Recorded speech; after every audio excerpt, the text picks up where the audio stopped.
Si vous avez peur, c'est parce que vous n'êtes pas là. Parce que si vous étiez là, la peur n'aurait aucune prise sur vous. Et il me dit finalement, si je comprends bien, ta peur, ce n'est rien d'autre que des sensations physiques et des images mentales. Et à partir de là, je n'ai plus vu la peur de la même façon. J'avais conscience que je pouvais aller au-delà de la peur. Si vous avez besoin vraiment de construire sur du solide, il convient d'acquérir ces pratiques et de les intégrer vraiment. Si vous n'êtes pas prêt à ça, vous n'êtes pas prêt à voir votre vie changer. Plein de gens voudraient changer, mais il y en a peu qui sont prêts à faire ce qu'il faut pour y arriver, à prendre leur vie en main, à se dire maintenant je vais me donner les moyens. Et la grande question qui se pose pour vous maintenant, c'est est-ce que vous êtes prêt pour ça? Est-ce que vous êtes prêt à prendre votre vie en main?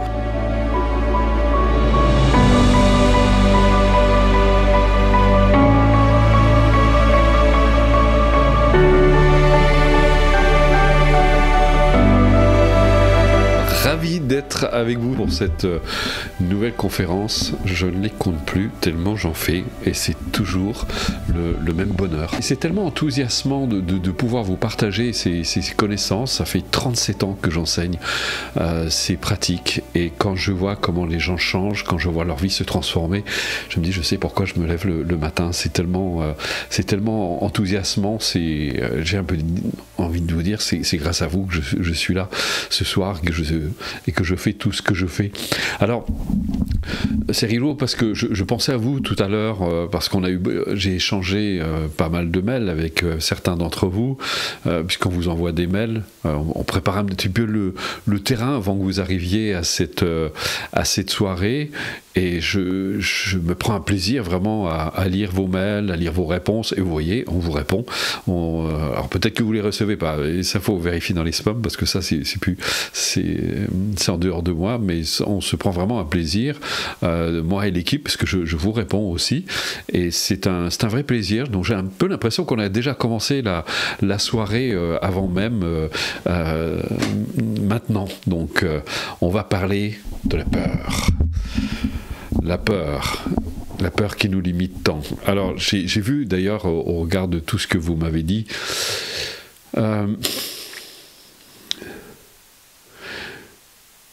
j'aimerais vous montrer parce que ce que vous vivez, la plupart d'entre vous, moi c'est quelque chose que j'ai connu. J'ai connu ça quand j'étais très jeune. Je viens d'un milieu, je suis né dans une cité ouvrière avec des parents extrêmement angoissés. Donc on baignait dedans. Ma mère était polonaise. Elle a vécu des horreurs pendant la guerre. Elle a perdu son père alors qu'elle était dans ses bras. Elle avait 6 ans quand son père a été tué. Elle a vu des choses que personne ne devrait voir. Des choses vraiment immondes et ça l'a traumatisée, donc c'est quelque chose qu'elle nous a transmis malgré elle, c'était pas de sa faute et donc c'est quelque chose que je sais ce que c'est que de vivre dans la peur mais je me rends compte à quel point ça limite notre vie et à quel point et donc moi, très vite, j'ai voulu me débarrasser de ça. C'est pour ça que très jeune, je me suis mis à la méditation. J'ai pas voulu attendre parce que je me disais, mais la vie doit me jouer une mauvaise farce. C'est pas possible. Ça peut pas être ça la vie. Et donc, j'étais déjà en questionnement très jeune, et à tel point qu'un jour, c'était mon oncle, je dessinais, puis mon oncle me demandait ce que je voulais faire plus tard. Je pense que c'est parce qu'il me voyait dessiner. Et puis je lui ai répondu, mais je veux être heureux. Et il m'a répondu, mais c'est pas un métier ça d'être heureux. Mais je lui dis ça peut faire d'avoir un métier si je suis pas heureux. Et puis ça a commencé là. Je me suis initié rapidement à la méditation de manière très autodidacte. Alors on trouvait quelques livres sur la méditation. Je sais pas, mais très spontanément j'ai été attiré vers ça. J'ai commencé à pratiquer ça en autodidacte. J'ai commencé à sentir des choses, à vivre des choses. Ça m'a interpellé, ça m'a bousculé. Et puis dès l'âge de 18 ans, j'ai 17 ans même, j'ai fait mon tout premier stage de développement personnel et avec un médecin énergéticien, je me souviens très bien. Et puis après j'ai creusé de fil en aiguille, puis plus tard j'ai repris, j'avais fait d'abord des études techniques, puis ensuite j'ai repris mes études, j'ai fait des études de psychologie pour ensuite rencontrer tous ces sages dont je parle régulièrement, qui ont été des sources d'inspiration extraordinaires pour moi, parce que on est en quête de repères, on a besoin d'un repère, et c'est pas évident dans une société qui est complètement construite sur les valeurs de l'ego et avec cette dominante de l'agressivité, du stress, du speed. Et on se dit, mais où est-ce qu'on est, nous, dans tout ça? Quel est le sens vraiment de la vie? Et on voit que ça génère beaucoup d'angoisse, beaucoup de peur, beaucoup de crainte, parce que finalement, on cherche la sécurité et on est très en insécurité. Je trouve que de manière générale, les gens sont très en insécurité. Et tous ces sages que j'ai eu le bonheur de rencontrer ont été pour moi des repères précieux parce que ils étaient un peu comme ce rocher au milieu du tumulte des vagues, imperturbable, et ça a été pour moi une source extraordinaire. Puis surtout, je parle beaucoup évidemment de Shimada Inzing Rinpoche, qui a été, que j'ai côtoyé pendant 15 ans, on l'appelait la force immobile, cette force paisible, cette force tranquille qui était là, imperturbable. Et je me disais, mais quand je l'ai rencontré la première fois, il était, il était la réponse que je cherchais depuis toujours. Parce qu'il incarnait ce qu'il transmettait, il était ce qu'il transmettait, et je trouve ça absolument extraordinaire, à la différence, parce que j'ai rencontré pas mal de psy, j'ai fait pas mal de psychothérapie, et avec lui il s'est passé quelque chose d'assez étonnant, parce que je sortais, j'avais fait plusieurs années de psychologie, puis dedans on fait, dans le cursus, on fait de la thérapie aussi, donc j'ai fait de l'analyse transactionnelle, de la gestalt-thérapie, j'ai fait de l'analyse tout court, j'ai de la somatothérapie aussi, j'ai fait plus tard, j'ai fait même du décodage biologique avec une amie thérapeute, mais c'était dans un autre domaine. Alors, enfin bref, j'ai touché un petit peu à tout, mais quand j'ai rencontré Rinpoche, j'ai senti vraiment une différence dans l'approche, parce que là j'avais l'impression que je passais mon temps à remuer la vase, à aller dans la boue, et là j'avais l'impression d'être tiré vers le haut. Et il y avait quelque chose de vraiment différent. Et là, quelque chose vraiment a changé profondément. Et ensuite, j'ai mis en application tout ce que ces sages m'ont transmis. Et aujourd'hui, je suis là pour vous transmettre ces connaissances à votre tour, pour que vous puissiez les mettre en application et voir votre vie se transformer. Alors, je suis toujours un petit peu triste parce que je vois tellement de personnes qui viennent. Plein de gens voudraient changer. Mais il y en a peu qui sont prêts à faire ce qu'il faut pour y arriver, à prendre leur vie en main, à se dire maintenant je vais me donner les moyens. On entend trop souvent des personnes, voilà, oui, mais j'ai pas le temps, oui, mais ceci, etc. Et puis on met ça de côté. Et le problème, c'est que les gens ils reviennent. Je suis sûr que parmi vous, il y en a, vous avez fait je sais pas combien de conférences et vous n'avez toujours pas décidé de vous dire bon, ça y est, je m'y mets. Et je vais enfin prendre ma vie en main et je vais commencer à créer cet environnement qui va faire que ma vie va pouvoir changer. Je vois... Alors j'aurai l'occasion peut-être de vous parler des stages, mais quand je vois des personnes, et d'ailleurs vous verrez quelques témoignages à la fin de cette conférence, quand je vois dans les stages les personnes qui nous témoignent de leur transformation, là c'est en visu, de voir comment leur vie a complètement changé, des gens mais qui ont complètement vraiment, qui ont changé de travail, qui ont changé d'environnement, qui se sont fait un cadeau dans leur existence, parce qu'elles ont commencé à prendre conscience vraiment qu'elles avaient des ressources, qu'elles avaient des potentiels, et qu'elles n'étaient pas justement obligées de suivre leur peur, et qu'elles pouvaient vivre tout à fait autre chose, simplement parce qu'elles ont mis en application tous les jours, régulièrement, de façon à ce que ça devienne une saine habitude. Alors ça, c'est en Occident, et je pense aussi beaucoup en France, les gens, quand on leur dit qu'on vient de pratiquer tous les jours, « Ah non, mais j'ai pas le temps !» Vous savez pourquoi? Parce que je me suis rendu compte, quand j'enseignais en cabinet, il y avait quelque chose d'assez extraordinaire, parce que pendant 20 ans, j'ai accompagné des groupes en cabinet, et j'ai même travaillé pour France 3, j'ai travaillé pour les hôpitaux universitaires de la région Alsace, j'ai travaillé pour de très nombreuses entreprises, pour des missions locales, et quand je disais aux personnes qui venaient me voir, je disais, bon ben voilà, maintenant ils étaient très intéressés, comment ça se passe? Je dis, ben, vous allez pratiquer maintenant tous les jours. Et puis ils faisaient des gros yeux comme ça, puis au début je comprenais pas, parce que pour moi c'était tellement de plaisir de pratiquer, et c'est là où j'ai compris qu'il y avait un truc qui pêchait, parce que dans l'esprit des gens, effort est associé à contrainte. Et dès qu'on leur dit de faire quelque chose tous les jours, c'est aussitôt, dans leur esprit, en arrière-plan, c'est une contrainte.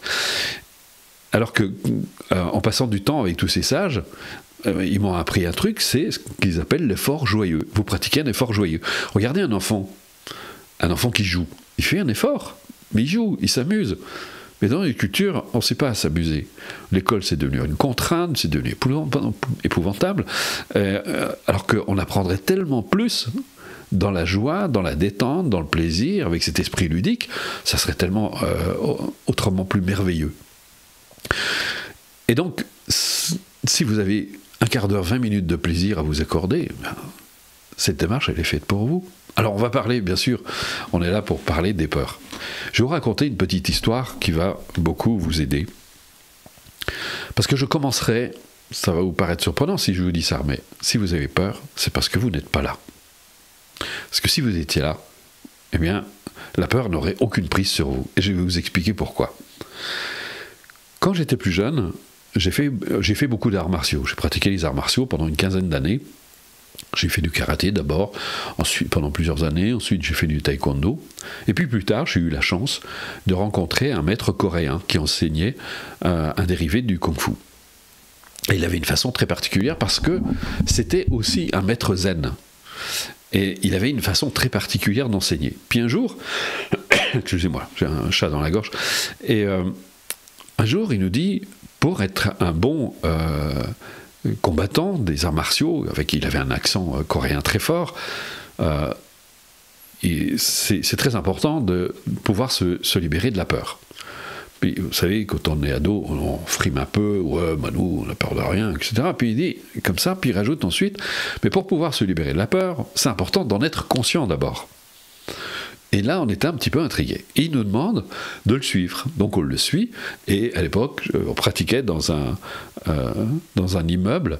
Nous, on était en sous-sol, et l'immeuble faisait 33 étages. Et donc on monte tout en haut sur la terrasse, et une fois qu'on était sur la terrasse, il nous dit, maintenant, vous allez monter sur la margelle. Alors évidemment, il a pris toutes les précautions d'usage, et il nous demande de monter sur la margelle. Il n'y a personne qui voulait y aller, ils m'ont poussé devant, et je me suis retrouvé sur la margelle. J'étais figé. Je ne bougeais plus, j'étais pétrifié par la peur, et ça me paraissait interminable, et il ne disait rien. Et c'était... on m'amène un verre d'eau, c'est pour mon chat dans la gorge. et j'avais l'impression que les secondes étaient une éternité. Et puis au bout d'un moment, alors qu'il disait rien, et je ne bougeais pas, il dit pourquoi tu n'avances pas? J'avais du mal de sortir un mot. Et il me dit, et à un moment, il me dit décris-moi ce qui se passe dans ton corps. Et là, je commence à lui décrire dans le corps que j'étais tendu, que j'avais la nuque complètement contractée, le cœur qui battait la chamade, les mains moites, etc. Enfin tout, que mon corps était tendu de la tête aux pieds. Et puis il me dit qu'est-ce qui se passe au niveau de ton esprit? Et que je lui décris tout ce qui se passe, et que je lui dis aussi, je dois être complètement fou de vous avoir écouté, d'être là, etc. Puis bon, je sors tout ce qui me passe par la tête, et il me dit finalement, si je comprends bien, ta peur, ce n'est rien d'autre que des sensations physiques et des images mentales. Et il l'a dit d'une telle façon, je pense que dans d'autres circonstances, je pense que j'aurais pas percuté, mais ça a provoqué une espèce de déclic. Et c'est comme si il m'avait permis de me détacher, en fait, à la fois du corps et du mental. Et là, j'ai pris conscience, effectivement, de ce qu'il était en train de dire, et j'ai commencé à marcher. Alors évidemment, je continue à sentir les symptômes de la peur, mais j'ai commencé à avancer, ça a changé. Et à partir de là, je n'ai plus vu la peur de la même façon. Ce ne sont que des sensations physiques et des images mentales. Mais le fait que je vous le dise, ça vous servira strictement à rien, parce que si vous ne mettez pas en application ce dont je vais vous parler après, ça ne va pas changer. Parce qu'évidemment, j'ai repris mon histoire après, parce que j'étais pas débarrassé de la peur pour autant, mais il s'était passé quelque chose, j'avais conscience que je pouvais aller au-delà de la peur. Et ça a été quelque chose, ça a été mon premier guide spirituel finalement. Et je me suis rendu compte après, dans l'application, puisque je pratiquais déjà la méditation, dans la mise en application de la méditation, que j'avais cette capacité à me détacher justement de mes pensées et du corps. Quand je parle de me détacher, je ne parle pas de sortie du corps, c'est de ne plus être identifié. Et c'est pour ça que je vous disais tout à l'heure, Vous avez peur parce que vous n'êtes pas là. Parce qu'effectivement, on n'est pas là. On est dans nos pensées, on est identifié à nos pensées et à nos émotions. Et c'est la première chose qu'on fait, qu'on apprend dans la méditation. C'est d'entraîner sa conscience à être là. Et je vais y revenir parce que c'est quelque chose qui est très important. Mais d'abord, avant de parler de tout ça, c'est très important parce que aujourd'hui, je m'en rends compte, ça fait 50 ans que je pratique la méditation. Donc, je pense savoir ce que c'est que la méditation. Et j'ai eu aussi d'excellents instructeurs, puisque comme je vous l'ai dit, j'ai rencontré de nombreux sages, puis des êtres comme Shimedrin Rinpoche. C'est quand même des êtres d'exception, qui sont extrêmement rares, des personnes très rares, et qui, comme je vous disais, on peut dire, il était totalement là. Et ce qui est extraordinaire quand on est avec lui, on voit à la fois un être très simple. Au début, c'est même presque décevant parce que vous êtes avec quelqu'un qui vous paraît très très ordinaire, mais quand vous passez du temps avec, vous dites, il n'est pas tout à fait quand même comme les autres. Puis surtout, il y a vraiment cette simplicité d'être qui est assez étonnante. Aujourd'hui, je trouve que dans la culture, parce que j'ai vu naître beaucoup de pratiques, depuis 50 ans que je pratique la méditation, j'ai vu naître beaucoup de pratiques, puis à un moment on a vu parler aussi de la pleine conscience, c'est un peu le sujet à la mode aujourd'hui, et puis je trouve que de manière générale, dans ce domaine, il y a beaucoup de bricolage. Il y a beaucoup on prend ça un petit peu à la légère, on fait un petit peu de loisir, on prend ça, alors que la démarche de la méditation, c'est quelque chose qui peut vraiment, quelque chose de très profond et qui peut vous amener vraiment à des changements réels, profonds et durables. C'est surtout ça qu'il faut retenir. La méditation, c'est un entraînement de l'esprit. Ce n'est pas juste une technique, c'est pas juste s'asseoir, regarder son souffle, et là, tous les sages, unanimement, que j'ai rencontrés, le disent. C'est un entraînement de l'esprit. Parce que l'esprit, c'est quelque chose en même temps de très complexe qu'il faut connaître. Et si on n'a pas toutes les clés, eh bien, même si vous faites une pratique, ça va vous faire du bien sur le moment. Et comme disait Dalai Lama, si vous cherchez juste de la détente, vous prenez un verre d'alcool, ça fera l'affaire, vous serez détendu aussi. Donc ça dépend ce que vous cherchez. Si vous cherchez à construire sur du solide, eh bien, il convient d'avoir une démarche qui va vous apporter quelque chose de solide, quelque chose de très construit. Donc, la méditation, il faut retenir, il y a 3 aspects principaux. Alors, j'ai pas l'air de vous parler de la peur, mais en fait, je suis en train de vous parler des moyens de vous libérer de la peur. Parce que je ne vais pas vous faire une thèse en psychologie sur la peur, vous dire d'où elle vient, de vos parents, etc. Ça ne vous servira à rien. La question, c'est qu'est-ce que je fais pour me libérer de la peur ? Et donc je suis exactement en train de vous dire ça, c'est qu'est-ce qu'on va faire, qu'est-ce qu'on va mettre en application pour ne plus être le jeu de vos peurs. Parce que comme je vous disais tout à l'heure, j'ai fait énormément de psychothérapie, j'ai fait des tas de choses, et comme je disais, il y a une thérapeute à un moment, tu une habille, je lui disais, mais en fait, tu passes ton temps à éteindre des incendies. Je me suis dit, mais alors on va y passer sa vie. Et comme disait, c'était Arnaud Desjardins qui disait, maintenant qu'on s'est occupé de notre passé, on va voir si on a encore assez de temps pour vivre notre présent. Donc, moi j'ai envie de vivre mon présent maintenant.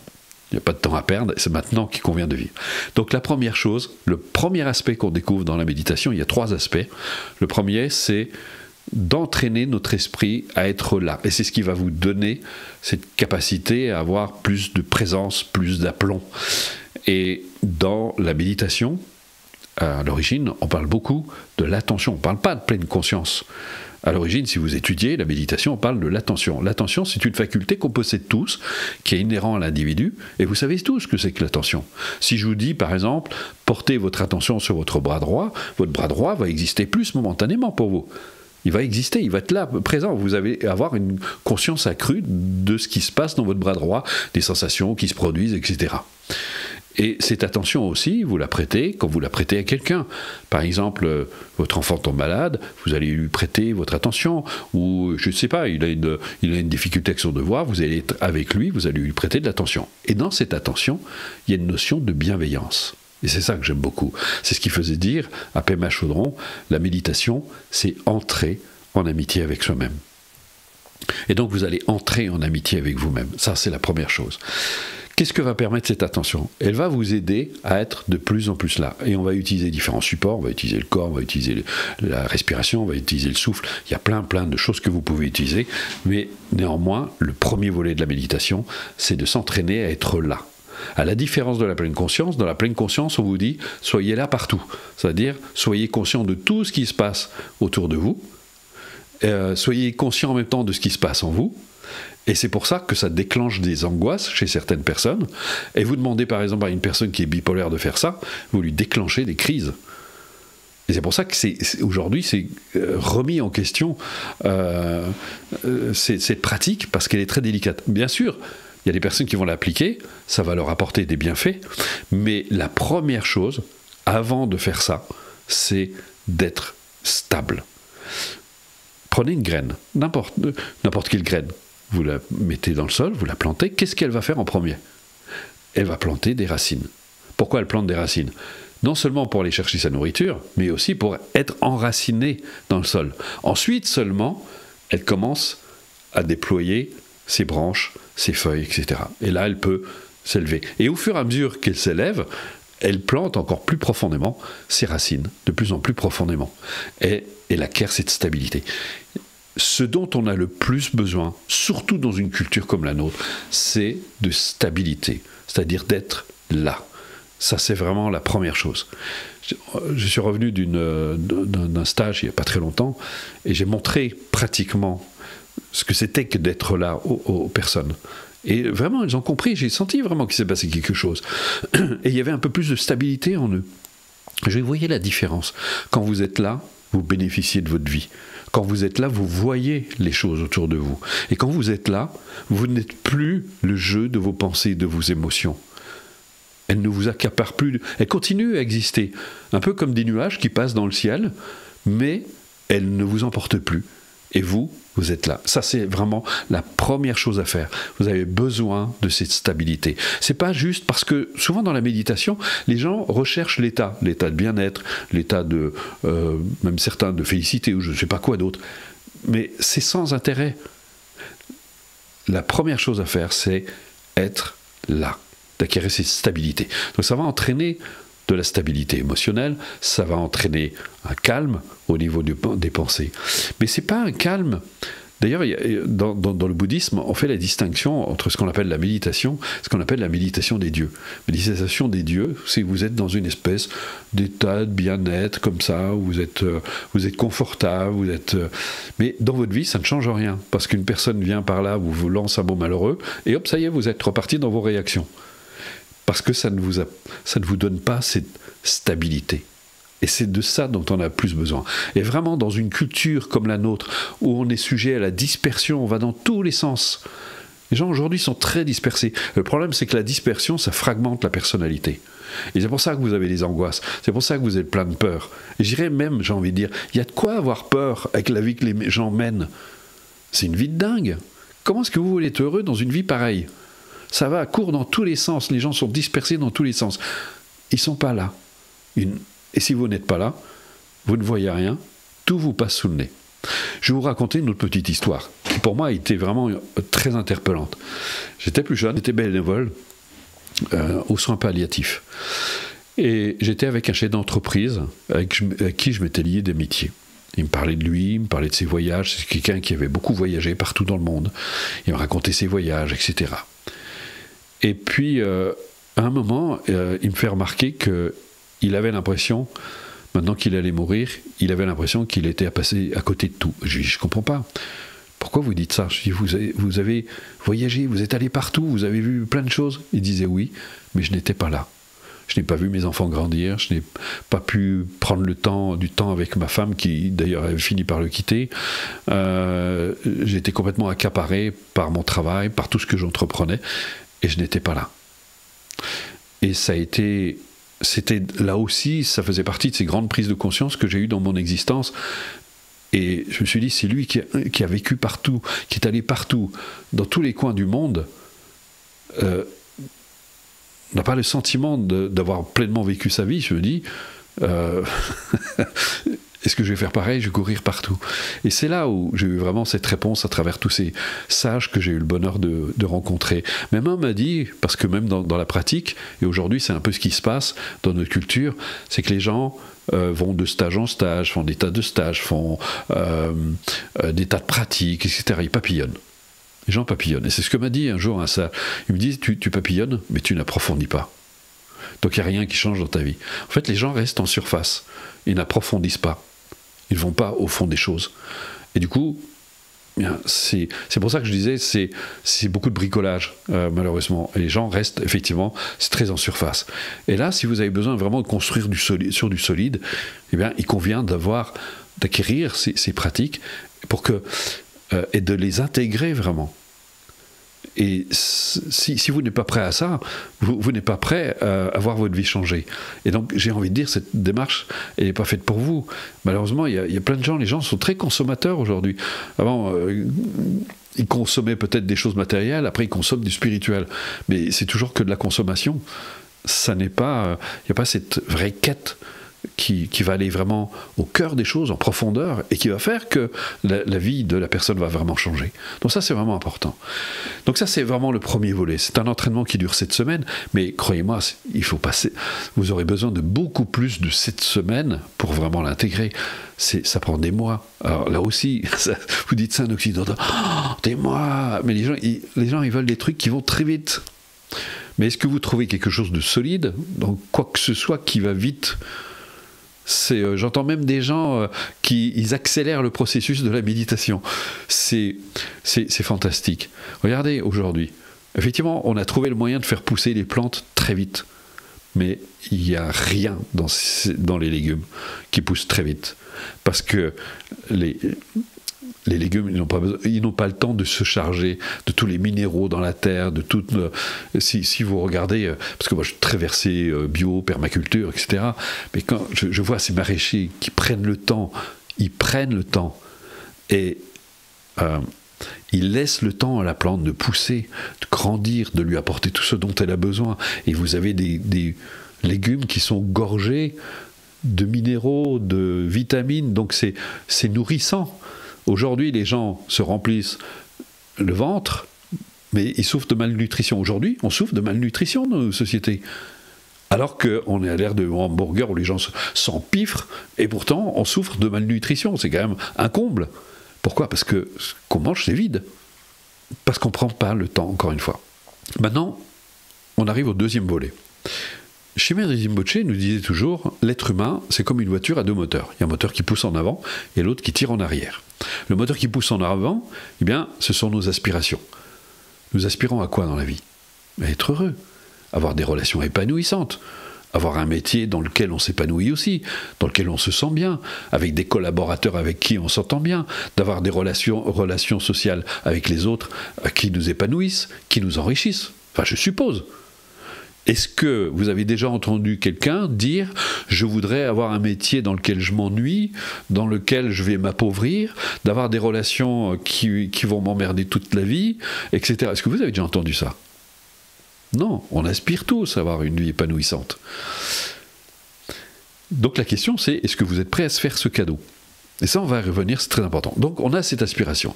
Mais de l'autre côté, le moteur qui tire en arrière, c'est quoi? Eh bien, ce sont justement nos vues, nos perceptions, nos vues fausses, nos peurs, entre autres, la culpabilité, il y en a plein d'autres.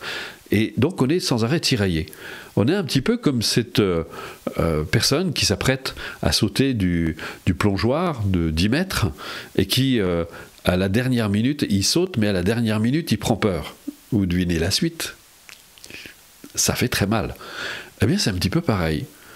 C'est-à-dire que d'un côté, on aspire à avancer, et puis il y a cette partie de nous qui nous tire en arrière. Et ça donne les résultats qu'on a. Et c'est ce qui faisait dire d'ailleurs à Phineas Kimby, ce célèbre philosophe américain, votre vie finalement n'est rien d'autre que le reflet de vos propres pensées. Parce que c'est tout le problème, c'est que finalement, je charrie parfois les personnes qui viennent me voir, je dis, vous voulez savoir à quoi vous pensez?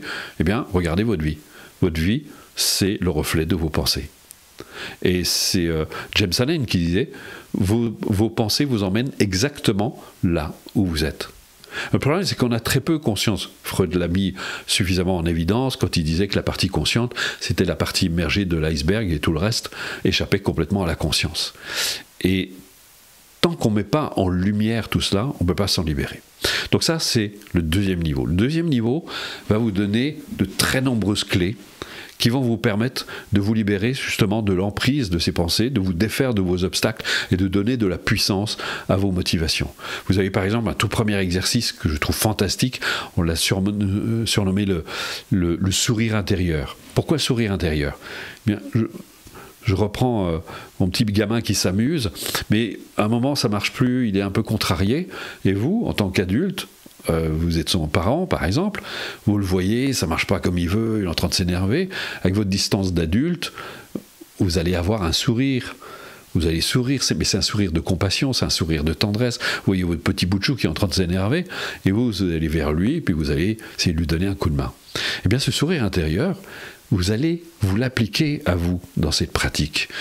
Et c'est extraordinaire parce que d'habitude, qu'est-ce qu'on fait quand on s'énerve ou quand on est de mauvaise humeur, puis on s'emporte ?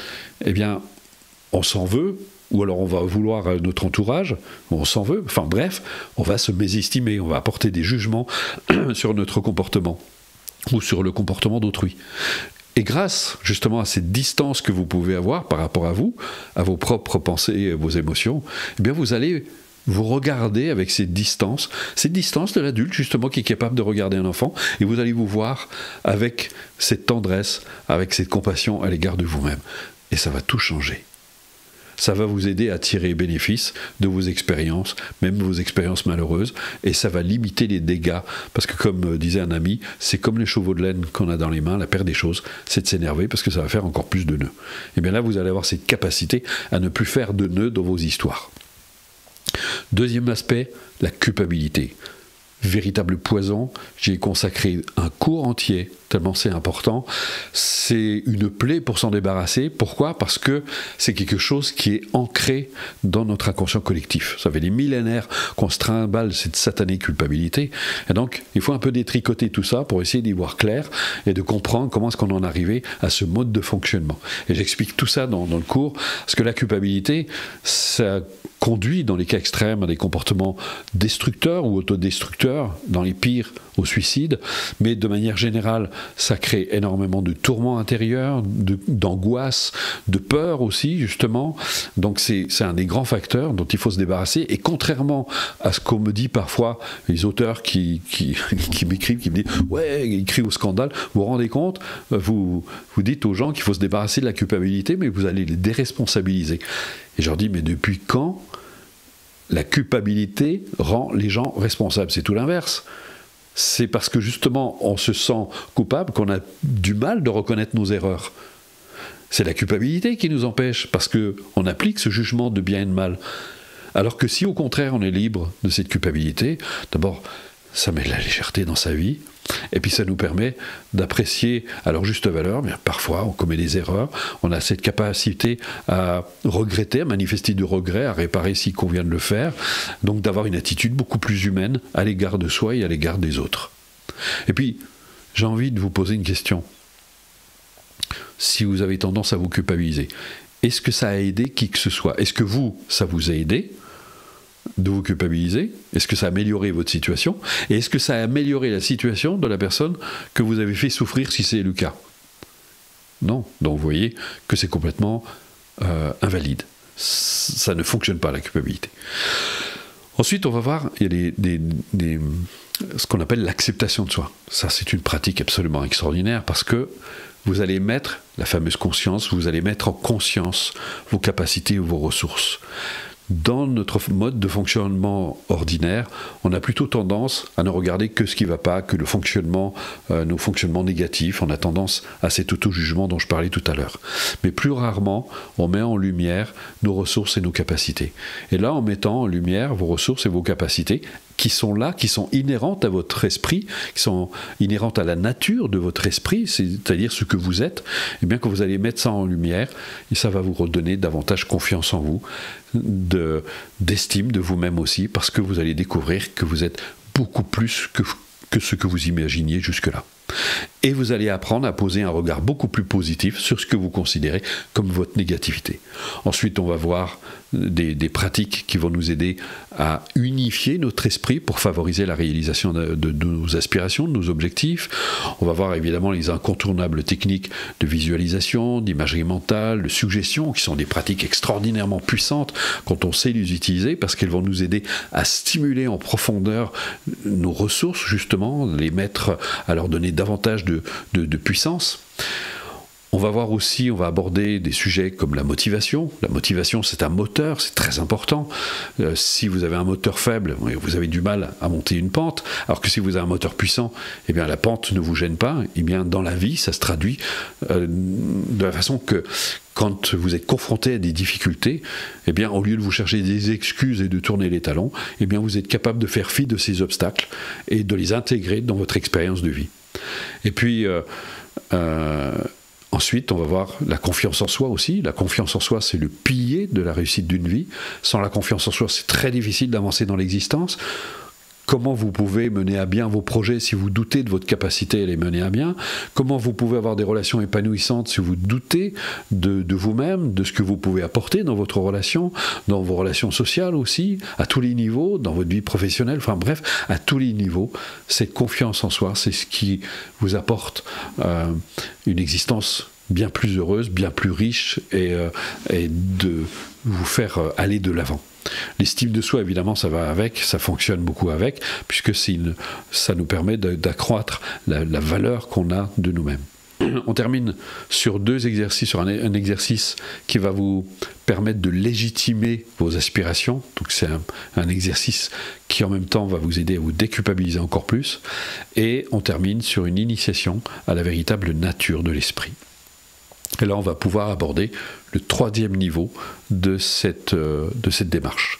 Ce troisième niveau, pour vous l'expliquer, essayez d'imaginer que vos pensées et vos émotions seraient représentées par les nuages et votre vraie nature, le bleu du ciel. Dans notre mode de fonctionnement ordinaire, on ne voit que les nuages. On est identifié aux nuages et on les prend pour notre vraie nature, pour ce que nous sommes, pour notre identité. Et on a peu conscience, sauf de temps en temps, ça vous arrive, si il vous arrive de vous sentir heureux sans aucune raison apparente, d'un seul coup ça vous tombe dessus, vous vous sentez bien, vous vous sentez heureux, vous avez envie, vous êtes heureux d'exister tout simplement, eh bien il y a fort à parier que là vous êtes beaucoup plus en contact avec le bleu du ciel en vous. Et notre objectif, et c'est ce dont je vous parlais au début quand je parlais de Rinpoche qui me tirait vers le haut, l'objectif c'est d'amener un peu plus de conscience sur cette vraie nature. Et ça, parce que c'est là qu'est toute notre richesse, c'est là que sont tous nos potentiels, c'est là qu'est ce qu'on pourrait appeler, j'aime pas le terme d'identité parce qu'on peut plus parler d'identité.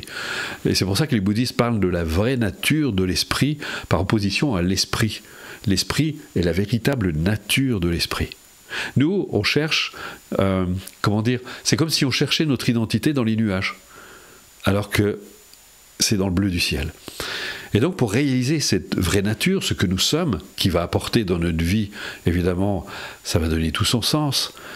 J'ai vu des personnes qui parlaient de la peur de la mort, par exemple, mais tout ça, ce sont des questions qui vont prendre, des interrogations qui vont prendre tout leur sens dès qu'on prend conscience de sa vraie nature.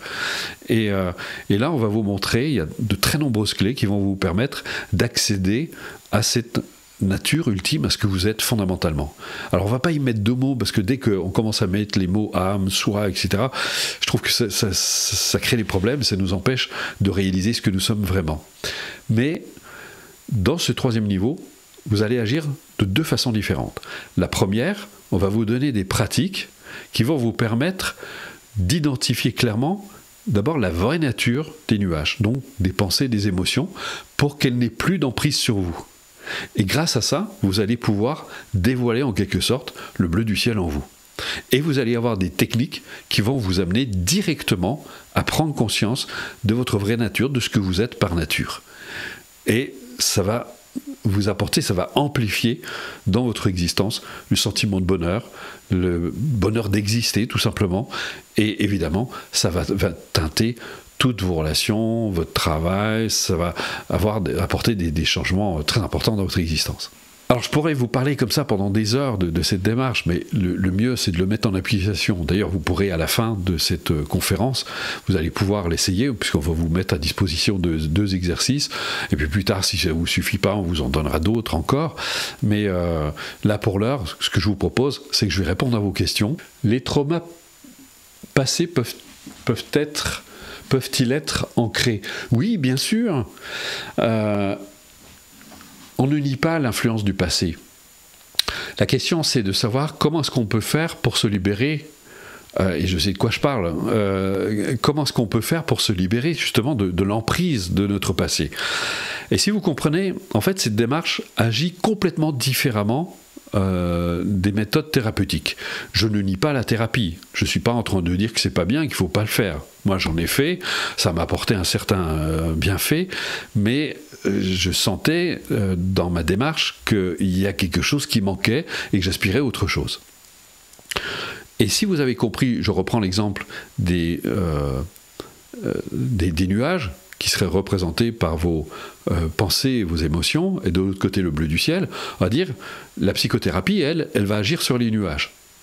Nous, ce qu'on cherche dans la méditation, c'est non pas de nier les nuages, il y a une démarche qui va nous aider à nous défaire de l'emprise des nuages, mais c'est de réaliser le bleu du ciel en nous. Et ça va nous permettre de ne plus être esclaves de ce qui se passe au niveau des nuages. Il va y avoir un phénomène. C'est très difficile à expliquer parce qu'il faut vraiment le pratiquer et on le vérifie chaque fois. Plus on arrive à pratiquer, c'est quelque chose d'assez extraordinaire. Et c'était même Mathieu Ricard qui a dit, contrairement aux psychothérapies, la méditation agit directement sur la structure, ce que ne peut pas faire une psychothérapie. Parce que nous, on a l'impression qu'il y a des choses qui sont structurelles et qu'on ne peut pas toucher. Il y a un sujet qui est abordé dans le 3e niveau. Vous en avez peut-être entendu parler, si vous êtes intéressé à la méditation, c'est ce qu'on appelle la vacuité. La vacuité, c'est quoi? C'est tout simplement de comprendre que les phénomènes résultent, ne sont pas figés, n'ont pas d'identité solide, immuable. Ils sont un peu comme un nuage. Essayez d'imaginer un nuage. Un nuage, il apparaît dans le ciel, il se construit à la faveur d'un grand nombre de causes et de conditions qui se réunissent et qui font apparaître le nuage. Et le nuage, en fait, c'est une manifestation de la conjonction de toutes ces causes et ces conditions. Et ce nuage, il se modifie, se transforme à la faveur du changement des causes et des conditions qui président à sa manifestation. Et ce nuage va disparaître aussi dès que les causes et les conditions qui président à sa manifestation changent, voire disparaissent. Une fois qu'on a compris ça, on comprend que tout ce que nous vivons finalement, c'est le résultat d'un grand nombre de causes et de conditions. Ça veut dire quoi? Ça veut dire que rien n'est figé dans l'existence, que tout peut changer, que ce n'est pas immuable. Et une fois qu'on a compris ça, mais il ne s'agit pas de le comprendre juste intellectuellement, c'est qu'une fois qu'on l'a intégré, que c'est vraiment intégré, eh bien on se rend compte qu'on a un pouvoir extraordinaire parce que grâce au pouvoir de la méditation, on peut changer les causes et les conditions de ce que nous vivons et d'arriver vers un résultat différent. C'est Einstein qui disait « On ne peut pas espérer avoir des résultats différents en continuant à agir de la même façon. » En fait, une fois que vous avez compris ça, c'est que si vous continuez à penser, à agir, à vous exprimer comme vous l'avez toujours fait, vous ne pouvez pas espérer avoir des résultats différents de ceux que vous avez obtenus jusqu'à aujourd'hui, on est d'accord. Et quand on a compris que, et c'est ce que Bouddha disait, ce que je vis aujourd'hui, c'est le résultat de ce que j'ai fait hier. Et demain dépend de ce que je vais faire maintenant. Donc s'inquiéter pour demain, ça ne sert à rien. Le plus important, c'est ce que je fais aujourd'hui. Et donc, je vais participer aujourd'hui, maintenant, à créer des conditions différentes pour avoir un résultat différent. Une fois qu'on a compris ça, c'est précieux. Parce que vous avez une clé absolument fantastique. Mais il convient de méditer dessus pour arriver à avoir une compréhension profonde, juste, et de réaliser que, à partir de là, simplement en changeant ma façon de penser, ma façon d'agir, ma façon de m'exprimer, effectivement, eh bien, je vais avoir des choses complètement différentes. Je suis d'accord que c'est un travail de toute une vie, mais par contre, vivre toute sa vie avec de l'anxiété excessive, ça ne me donne pas envie. Mais justement, justement, c'est bien parce que, vous savez, il y a deux choses. Les bouddhistes disent une chose. Il y a deux grandes motivations dans la vie. La première, c'est la souffrance, et la deuxième, c'est la joie. La souffrance, pour les bouddhistes, c'est comme un aiguillon qui nous oblige à sortir la tête hors de l'eau. Et c'est Digo Khyentse Rinpoché qui disait, il faut arriver à un point de dégoût de la souffrance, de se dire, mais je n'en veux plus. Et là, on se met à bouger et à changer, et à transformer. Et il faut que vous arriviez... Et les personnes qui entreprennent une démarche, on le voit systématiquement, c'est des personnes, j'ai envie de dire, qui ont un seuil de tolérance qui est devenu très bas. Avant, elles étaient capables d'accepter n'importe quoi, de subir n'importe quoi, et à un moment, elles se disent, non, stop, la coupe est pleine, j'en veux plus. Et là, elles se disent, maintenant, je vais faire ce qu'il faut pour que ça n'arrive plus dans mon existence. Votre anxiété, elle ne vient pas de nulle part. Donc la question pour vous, c'est de vous dire, maintenant, qu'est-ce que je fais pour me libérer pour de bon de mon anxiété? Et de mettre en application ce qu'il faut pour y arriver. Je suis en pleine crise d'angoisse sévère, comment faire? Je ne sais pas. Je ne sais pas, tout de suite là, comme ça, je ne peux pas vous répondre.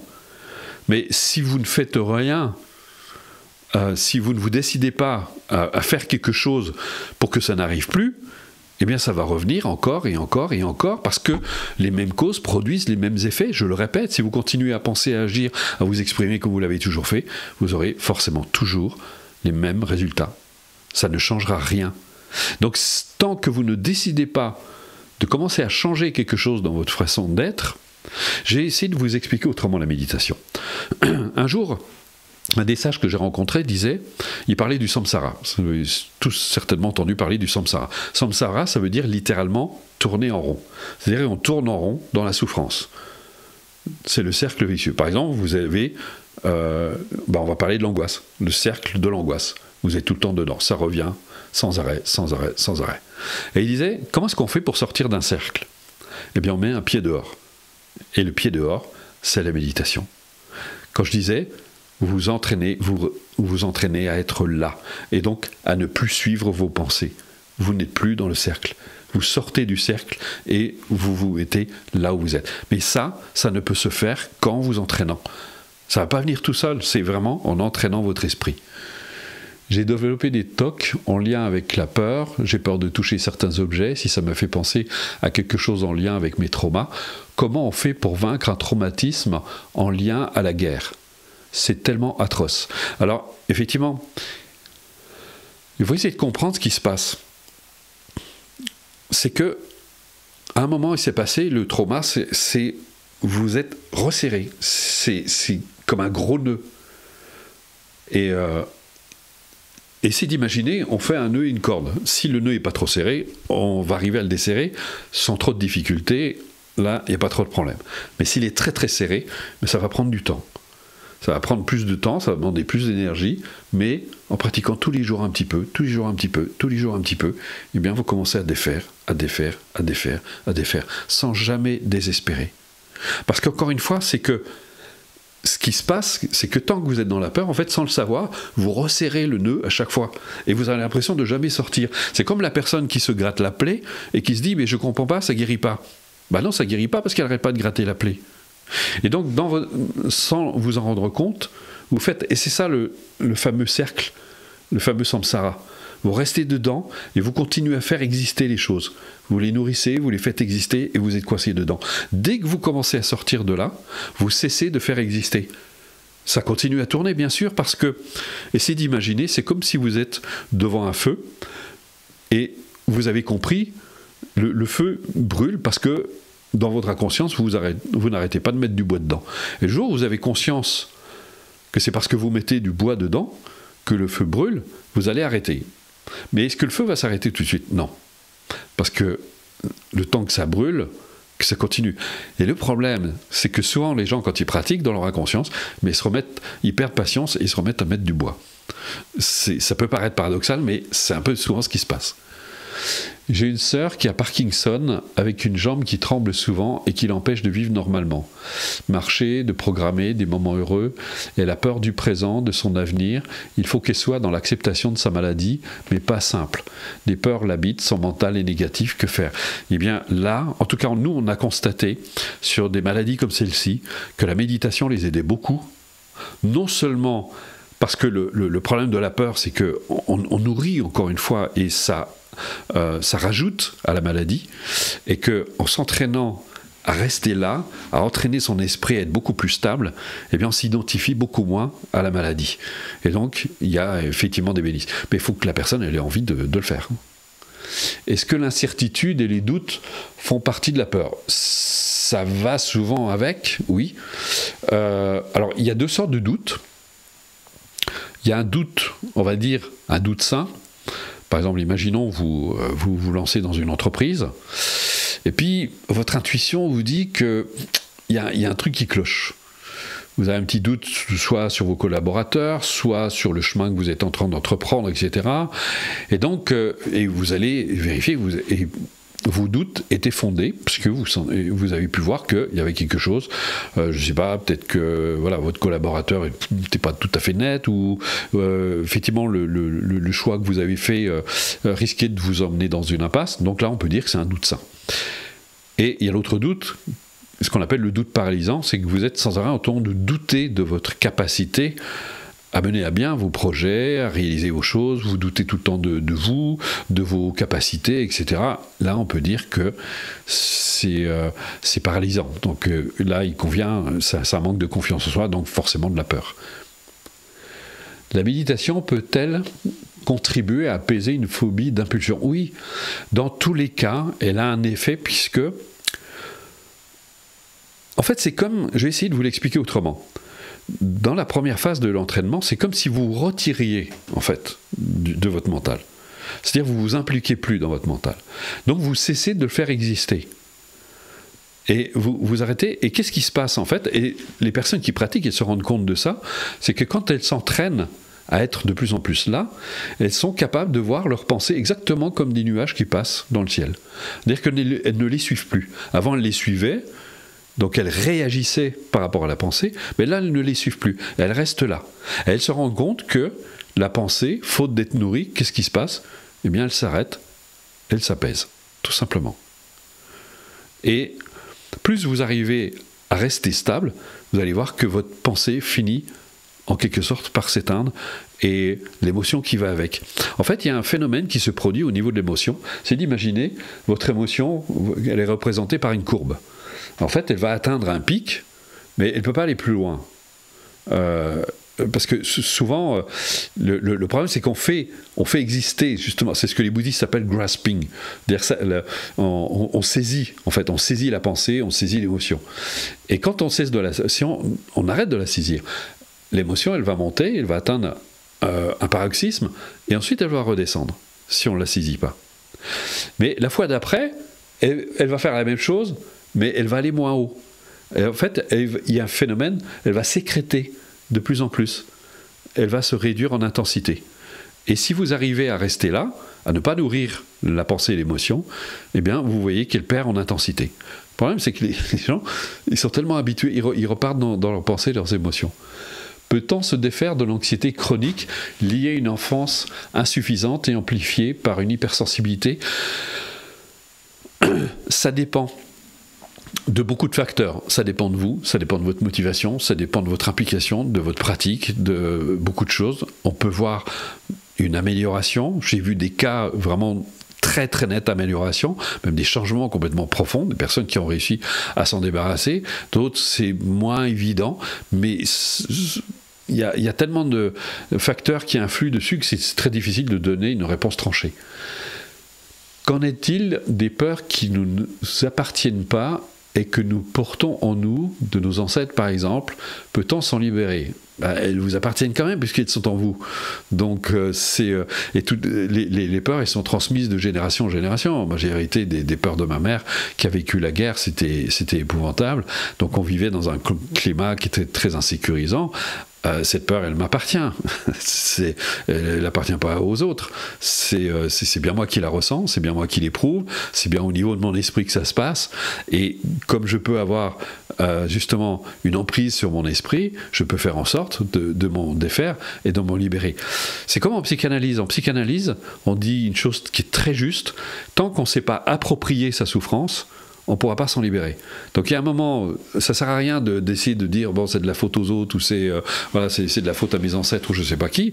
C'est qu'à un moment, j'ai ces peurs, elles sont là, je les ressens physiquement, je les ressens mentalement, ça crée des perturbations. Voilà, elles sont là. Maintenant, la question c'est qu'est-ce que je fais pour m'en libérer? On peut essayer d'arranger les choses mentalement comme on veut, mais ça ne change rien. Les faits sont les faits. La peur, elle est là. La question c'est comment je fais pour m'en défaire? Quand nous sommes en couple et que nous avons des projets communs, si l'un des deux est dans le présent très positif, médite régulièrement et va dans le changement et de l'avant en pleine conscience, et que l'autre est négatif dans un schéma répétitif, est-ce que l'autre est le problème à l'avancée du couple?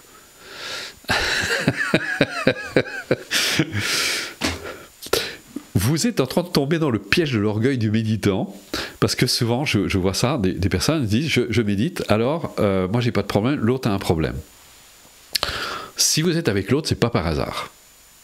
Ça n'arrive jamais seul. Et comme disait une amie thérapeute, elle disait dans un couple c'est 50-50.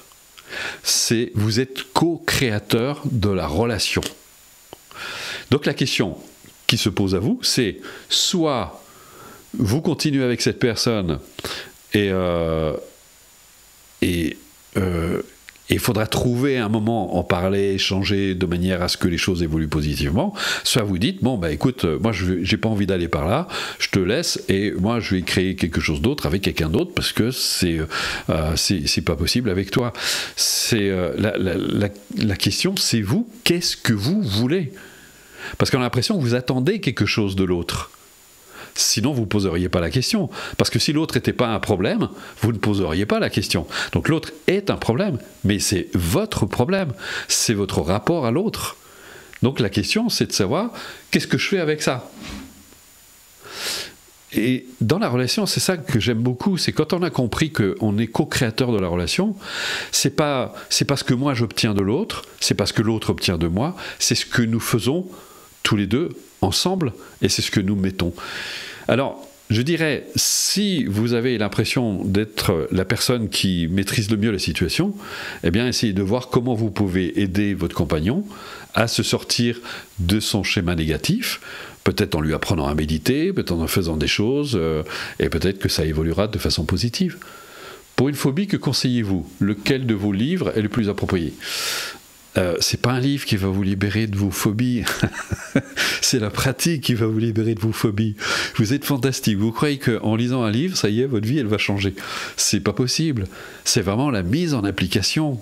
C'est comme si vous me disiez, dites-moi quel livre je dois lire pour pouvoir apprendre à nager.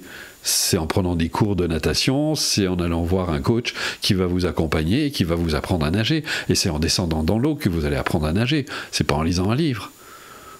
Donc vous voyez, je ne cherche même pas à vous vendre mes livres. Quoi faire pour rester calme avec ce qui se passe dans le monde actuellement? Mais on a tout intérêt à rester calme. Parce que si vous mettez encore plus de peur qu'il n'y en a, c'est là où le recul est indispensable. Je suis conscient de ce qui se passe. Il se passe des choses. Mais la question, c'est de savoir... Un jour, j'ai entendu, c'est un des sages que j'ai rencontré, qui disait « Posez-vous la question, qu'est-ce que vous ont apporté jusqu'à aujourd'hui vos comportements ?» Et c'est très important, c'est de se poser la question « Quel bénéfice je vais retirer de m'inquiéter? Est-ce que ça va améliorer la situation? Est-ce que ça va faire qu'il y aura moins de guerre dans le monde? Est-ce que c'est... » Et on parle de la peur. Est-ce que le fait d'avoir peur va me permettre d'éviter que les situations arrivent? Non. Par exemple, les personnes m'ont écrit par rapport à la peur de la mort. comme j'ai été initié très jeune à la méditation et que j'ai rencontré très jeune aussi tous ces sages, ils m'ont initié il y a des méditations sur la mort. Et on se prépare, en fait, il y a 2 formes de méditation. La première, c'est la méditation sur la certitude qu'un jour on va mourir. Et la deuxième, c'est la certitude qu'on ne sait pas à quel moment ça va arriver. Et j'ai consacré toute ma vie à pratiquer ce type de méditation. Vous dites ça à un occidental, il dit « mais vous êtes fou, moi je veux vivre ma vie, etc. » Mais justement, les gens ne vivent pas leur vie parce qu'ils ont peur de mourir. L'Occident a peur de mourir. C'est quelque chose d'extraordinaire. Et pourtant, ça va arriver. Est-ce que le fait que j'ai peur de mourir va m'empêcher de mourir? Non. La mort va arriver. Parce que la mort, c'est un fait de la vie, c'est pas un malheur. On n'est que de passage sur cette terre. Et c'est pour ça qu'il ne convient de ne pas la gâcher. On n'a pas de temps pour ça.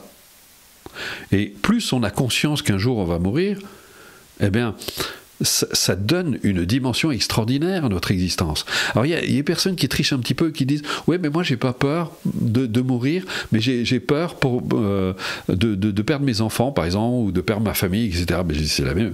Ça veut dire que vous avez peur de la mort, parce que quand vous avez conscience de ce qu'est la mort, vous savez que ce qui va vous arriver à vous va arriver aux autres, que c'est inéluctable, et ça peut arriver à n'importe qui.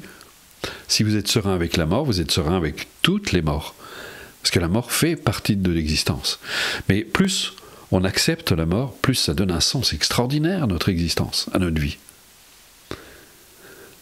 Est-il légitime de dire à sa famille qu'il y a des comportements ou des paroles qu'on ne supporte plus, ou dois-je les accepter comme ils sont? Les deux, j'ai envie de vous dire. La question, c'est dans une relation, comme je disais tout à l'heure, on va y trouver ce qu'on y met. Et je pense que c'est important d'amener les autres, si vous avez envie d'avoir une relation, que ce soit dans le couple, que ce soit dans la famille aussi, c'est important, par exemple, si vous vous rendez compte que les non-dits, eh c'est comme disait une de mes amis thérapeutes, les non-dits c'est tout pourri, eh bien c'est très important dans la relation de dire, écoute, moi je veux pas de non-dits, je veux plus de non-dits, je veux qu'on soit capable de se parler, de se dire les choses, même si c'est pas forcément agréable à entendre, mais c'est comme ça qu'on pourra avancer dans notre relation, ce sera beaucoup plus constructif. Et donc là, ça veut dire que vous amenez quelque chose dans la relation. Et je pense que c'est pas inutile de parler, d'en discuter. Après, c'est la façon de le dire, de voir si vous sentez que la personne, de sentir le bon moment pour lui dire, mais de l'amener petit à petit vers ça. Parce qu'il y a des choses, effectivement, qui vous rendez compte que l'autre, il a un comportement qui nuit à la relation. Je vais vous raconter une histoire. C'est une personne qui suivait mes cours, et ça faisait des années, elle travaillait un poste, et elle avait un collaborateur qui était insupportable. Et elle n'en pouvait plus, et quand elle est venue voir, c'est parce que justement elle n'en pouvait plus. Donc elle a pratiqué, et puis ça faisait un moment qu'elle pratiquait, puis un jour elle vient me raconter une histoire, elle m'a dit, mais je ne m'attendais pas à réagir comme ça, mais là c'était le truc de trop, je ne supportais plus son comportement. Elle me disait, au début c'était un peu surprenant parce que plus je pratiquais, et moins je supportais mon collaborateur. Elle me dit, ça ne devrait pas être le contraire qu'elle me dit. Puis j'ai dit non, s'il est insupportable, vous vous rendez compte à quel point il est insupportable. Et elle m'a dit, mais à un moment je me suis levé et je lui ai dit, écoute, maintenant je n'en peux plus. Je ne supporte plus tes remarques, je ne supporte plus ton comportement. Elle a vraiment tapé sur la table et elle a dit, je ne travaillerai plus avec toi tant que tu n'as pas changé. Elle me dit, mais je me suis surpris à lui dire ça. Et j'étais étonné. Et je lui dis, et c'est très bien. Je lui dis, tu t'es respecté. Tu t'es respecté parce que là, tu as dit, non, je ne vais plus accepter ce genre de fonctionnement. Et là, on arrive à un point qui est vraiment essentiel et que va vous apporter la démarche si vous la mettez en application. Je parlais tout à l'heure, quand je parlais du premier niveau, vous allez développer cette forme de bienveillance à l'égard de vous-même. Autrement dit, vous allez développer une forme d'amour envers vous-même. C'est-à-dire, vous allez aimer la vie que vous incarnez, tout simplement, parce que votre vie, elle a de la valeur. Et vous allez aller vers plus de respect envers vous-même. Autrement dit, vous allez prendre soin de vous. Vous allez devenir un ami pour vous. Eh bien, un ami, vous le respectez, vous l'aimez. Et souvent, les gens ne se sentent pas respectés par les autres. Pourquoi? Parce qu'ils ne se respectent pas eux-mêmes. En fait, vous avez en face de vous, l'autre vous donne une information sur le rapport que vous avez avec vous-même. Si vous rencontrez des gens qui ne vous respectent pas, il y a fort à parier que vous ne vous respectez pas. que vous ne vous aimez pas. Et plus vous allez vous aimer, eh bien, il y a des choses qui ne vont plus entrer dans votre existence. Parce que vous avez suffisamment de respect pour vous-même, la compassion et l'amour envers vous-même va vous protéger de la maltraitance. Elle va vous aider à être beaucoup plus, quelque part, à dire aux autres, mais non, ça n'entre plus dans ma vie. Il est hors de question. Et vous serez amené à vous poser la question à vous-même, comment se fait-il que j'ai laissé entrer ce type de personne dans ma vie, ou où est-ce que je ne me respecte pas pour en être arrivé là? Et là, la pratique va beaucoup vous aider pour ça. Parce que la première chose vraiment que vous allez faire en commençant la pratique, eh bien, c'est de vous respecter, de vous aimer. Comme je dis régulièrement aux personnes qui pratiquent avec moi, je leur dis, mais vous allez, le simple fait que vous soyez capable de vous accorder un quart d'heure, une demi-heure par jour, ou 20 minutes par jour, voire une demi-heure aussi, mais ça veut dire que vous vous prenez enfin en considération. Vous vous occupez de vous. Vous mettez de l'attention sur vous. Donc vous vous prenez en considération. Vous commencez à avoir un peu plus d'estime de vous. Donc c'est déjà la pratique en soi, c'est une pratique de bienveillance envers vous-même. Et ça va changer votre rapport avec vous-même. Et ça va changer forcément votre rapport avec l'extérieur, avec les autres. Et là, le changement va commencer à opérer. La pratique de l'amour, avant de pratiquer l'amour pour les autres, il faut d'abord apprendre à vous aimer vous-même. Parce que c'est très difficile d'aimer les autres si vous n'avez pas d'amour, d'estime de vous-même. Si vous avez le sentiment d'être maltraité par les autres, eh bien, il y a fort à parier que vous manquez d'estime de vous et que vous manquez d'amour pour vous-même. Eh bien, la pratique, c'est vraiment la première chose qu'elle va vous apporter. Et c'est pour ça que vous devez en faire un moment précieux pour vous, en vous disant, je prends ce moment pour moi, où je vais prendre soin de moi, je vais prendre soin de la vie que j'incarne, parce que ma vie est précieuse, ma vie a de la valeur, elle a autant de valeur que celle des autres, et celle des autres n'en a pas moins que la mienne. Et c'est pour ça que vous allez apprendre aussi à respecter les autres, parce que ça part de vous. Votre rapport avec les autres est directement affecté par le rapport que vous avez avec vous-même. Et c'est pour ça que vous allez apprendre beaucoup de la relation avec les autres. Ce ne seront plus des relations subies, mais ce sont des relations qui vont vous apprendre des choses sur vous-même. Ça va toujours vous renvoyer à quelque chose de vous. Et donc ça va être une source d'enrichissement, une source d'apprentissage. Et là, vous allez avoir tous les outils dont vous avez besoin pour vous défaire. Vous rencontrez une difficulté, quelle qu'elle soit, demandez-vous, en mettant un peu plus de lumière, par exemple, sur vos capacités, sur vos ressources, en ayant un peu plus conscience de vos capacités, de vos qualités que vous avez en vous. Ça va vous redonner de l'estime de vous, ça va vous redonner de la confiance en vous, ça va vous donner aussi davantage d'aplomb aussi. En ayant cette capacité à prendre de la hauteur par rapport à votre négativité, de ne plus être, eh bien, vous saurez faire exactement la même chose avec les autres. Quand quelqu'un sera très négatif à votre égard, eh bien, vous saurez comment l'accueillir, comment même, comme disait une amie, comment le retourner comme une crêpe gentiment pour rendre à César ce qui est à César et à Dieu ce qui est à Dieu. Et vous allez, ça va vous donner des applications, mais sans fin, à tous les niveaux. Dans votre façon de travailler, dans votre façon de vous exprimer, ça va agir à plein de niveaux.